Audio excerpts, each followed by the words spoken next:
রাজধানী সহ সারা দেশেই বাড়ছে ডেঙ্গুতে আক্রান্তের সংখ্যা।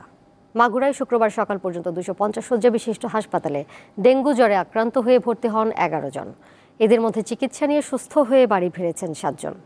যশোরের 7টি হাসপাতালে বর্তমানে 51 জন ডেঙ্গু রোগী চিকিৎসাধীন রয়েছেন। জেলার ডেপুটি সিভিল সার্জন জানান, যশোরে ডেঙ্গু রোগী শনাক্তের হার ঊর্ধ্বমুখী। বরগুনায় ডেঙ্গুতে আক্রান্ত হয়ে হাসপাতালে ভর্তি রয়েছেন 44 জন।